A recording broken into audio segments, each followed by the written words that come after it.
Assalamualaikum warahmatullahi wabarakatuh. Jumpa lagi sahabat sehat Rumah Sakit Kusuma Halimun. Kali ini kita akan ngobrol nih, kita akan bincang-bincang dengan salah satu dokter spesialis bedah di Rumah Sakit Kusuma Halimun, yaitu Dr. Heri Wardani, spesialis bedah. Beliau adalah lulusan dari program pendidikan dokter spesialis Fakultas Kedokteran Universitas Indonesia RSCM Jakarta. Beliau adalah dokter spesialis bedah umum yang termasuk dokter senior yang sudah malang melintang di dunia bedah umum lebih dari 30 tahun. Langsung saja kita akan ngobrol sama beliau mengenai pengalaman beliau dan juga mengenai ruang lingkup pelayanan bedah umum di Rumah Sakit Kusuma Halimun. Yuk kita langsung ketemu sama beliau. Dokter, assalamualaikum. Bagaimana kabarnya, Dok? Dokter, kita mau ngobrol nih, Dok. Kita mau bincang-bincang mengenai ruang lingkup mengenai bedah umum di Rumah Sakit Kusuma Halimun ini. Bedah umum itu sebenarnya melingkupi seluruh spesialis di bagian bedah. Artinya bagian bedah itu adalah meliputi bedah umum, kemudian bedah ortopedi, bedah plastik, bedah urologi dan sebagainya. Kita banyak banyak pasien yang paling banyak ada misalnya usus buntu, kemudian hernia, kemudian tumor-tumor di daerah leher, tumor di seluruh tubuh. Hemoroid itu yang paling banyak ada itu, tumor-tumor daerah payudara itu yang paling banyak. Sahabat sehat sekalian, Dr. Heri ini juga terkenal ahli dalam menangani hemoroid atau ambeien. Nah, atau wasir bisa dibilang ya, Dok ya. Ya, gimana tuh, Dok, tanggapannya? Itu salah satu yang biasa kita kerjakan. Oke, sebenarnya biasa. Kalau saya enggak, ini enggak. Itu biasa aja. Jadi semua orang juga bisa. Semua bisa itu. Memang sudah kompetensinya ya. Bagian harus sebagai kompetensi. Baik apakah itu pasien itu operatif atau enggak operatif itu kan tergantung pada gradasinya. Baik. Nah, jadi ini perlu operasi atau ini enggak dan sebagainya. Dan pasien ahli bedah umum itu atau ahli bedah pada dasarnya tidak selalu harus ketemu pisau, tidak selalu seperti itu. Baik. Tergantung pada memang ketentuan atau enggak. Tergantung indikasinya. Ya, tergantung indikasinya. Dan memang kita harus mengedukasi orang, bukan hanya selesai pada bedahnya saja, tapi pasca bedahnya dia harus bagaimana supaya tidak terjadi kembali. Baik. Tapi sebenarnya kalau ngomong masalah wasir sendiri kan kejadiannya cukup sering ya, Dok, ya, di masyarakat kita. Itu yang paling dikeluhkan pasien itu keluhannya apa sih, Dok? Biasanya pasien takut kalau dia udah buang air besar ada darahnya. Oh, ada darahnya. Paling sering. Padahal itu hanya suatu gejala yang ringan ya. Memang bisa ditangani dengan perubahan pola makan. Oke. Jadi pada dasarnya penyakit saluran cerna itu prinsipnya adalah pengaturan pola makan.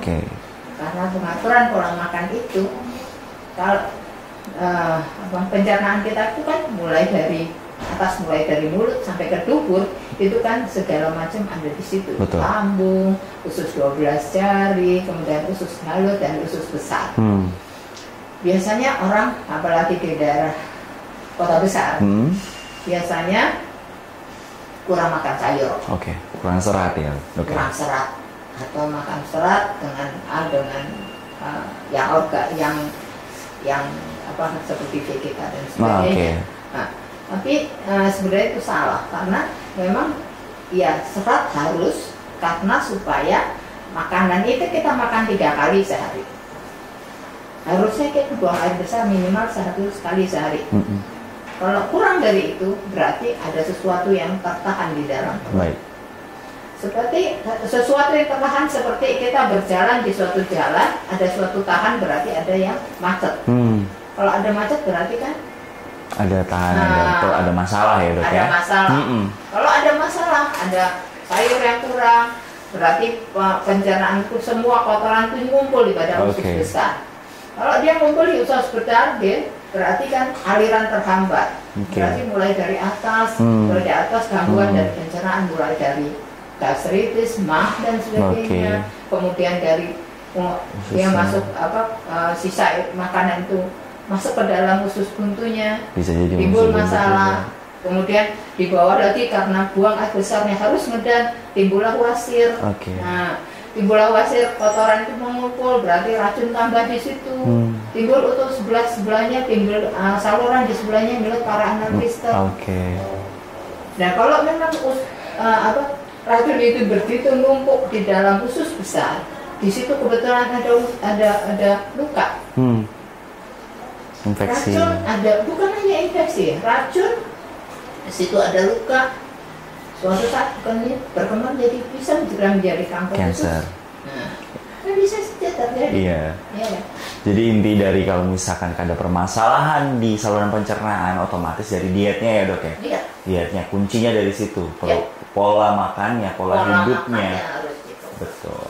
Sangat menarik sekali sahabat sehat ya. Jadi memang alhamdulillah di Rumah Sakit Khusus Bedah Halimun ini kita memiliki Dr. Heri, spesialis bedah umum yang berpraktek di sini Selasa dan Kamis setiap jam 10 dan sampai dengan jam 12. Oke, sahabat sehat. Selanjutnya kita akan ngobrol tentang kapan sih sebenarnya dok kita harus tanda apa misalnya atau gejalanya yang bagaimana yang menandakan bahwa kita harus berkunjung atau konsultasi dengan dokter bedah. Ini, kalau misalnya kita bicara tentang tumor itu pada dasarnya bahasa kedokteran dari adanya benjolan di tubuh. Adanya benjolan di dalam tubuh, kemudian dia tidak mengecil dalam waktu tertentu, katakan itu dalam waktu 1 bulan atau 2 bulan, sebaiknya ke dokter bedah. Sakit perut yang berulang, yang sangat mengganggu, katanya mengganggu atau tidak, kemudian sangat jangan lari ke obat dulu, pergilah ke dokter bedah atau ke dokter lainnya. Karena pada prinsipnya kalau misalnya dia sakitnya disebabkan usus buntu, diberikan obat itu bukan mengobati, tapi menunda penyakit itu menjadi buruk. Jadi bukan mengurangi penyakit itu, tidak, tapi harus menentukan bahwa itu ada masalah dengan usus buntunya atau tidak. Karena kalau memang ada usus buntu, dia akan menunda aja dari suatu yang akut menjadi kronis, yang sangat mengganggu. Malah jadi parah nanti ke belakangnya dok ya. Memang semua orang takut terhadap risiko pembedahan. Kita bicara nyebrang jalan. Apakah nyebrang jalan tanpa risiko? Tidak. Nah, tergantung. Kalau memang kayak seperti usus buntu, operasi usus buntu itu risikonya sama dengan orang nyebrang di seberang jalan yang tidak terlalu ramai. Tapi kalau usus buntu yang sudah pecah, nyebrang di jalan tol, risikonya lebih tinggi. Nah, betul. Jangan remehkan sakit perut yang berulang. Dan sangat-sangat mengganggu, terutama kalau di bagian perut ya. Itu sangat banyak organ pencernaan yang perlu kita waspadai. Adakah kelainan di sana yang perlu diperiksa oleh dokter bedah? Oke, banyak banget informasi yang sudah kita dapat dari Dokter Heri, spesialis bedah. Terima kasih dokter atas waktunya. Sama-sama. Sehat selalu dokter, sukses selalu. Terima kasih. Oke, jangan lupa tonton terus Sahabat Sehat dari Rumah Sakit Khusus Bedah Halimun. Salam sehat.